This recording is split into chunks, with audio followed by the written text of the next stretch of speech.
Avec Caroline Crost, nous allons parler de la formation dédiée aux référents harcèlement sexuel et agissements sexistes dans les entreprises.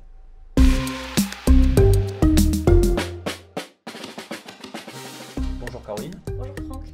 Avant de rentrer dans le détail de cette formation, peux-tu nous rappeler les prérogatives de ce référent harcèlement sexuel et agissements sexistes dans les entreprises?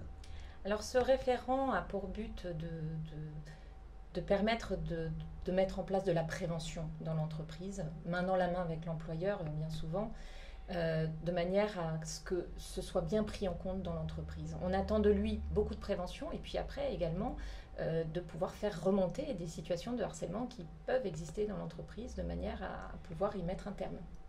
Ok. On est sur des sujets sensibles, pas toujours simples à identifier. Donc il y a une formation spécifique pour ce référent. En quoi elle consiste et comment elle est organisée? Oui, l'employeur doit former le référent harcèlement qui a été désigné au sein du CSE en tant que tel. C'est le Code du travail qui le prévoit.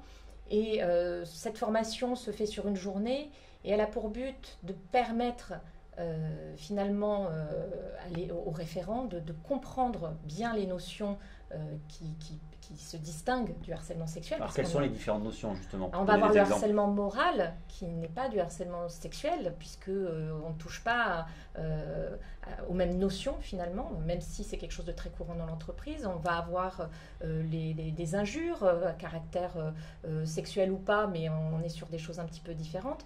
L'agression sexuelle qui est pénalement répréhensible aussi, mais dans un autre texte finalement du code pénal. Donc ce sont des notions qui n'ont pas les mêmes définitions, qui ne sont pas rattachées aux mêmes faits et qui ne sont pas condamnables de la même manière. Donc il est important que le référent puisse faire vraiment la distinction entre ces notions. Donc ça, on le forme là-dessus. Et puis ensuite, on lui donne les outils pour lui permettre de savoir comment agir. Comment faire lorsqu'il y a des agissements sexuels, de harcèlement sexuel dans l'entreprise? Que faire? Quels sont ses moyens d'action?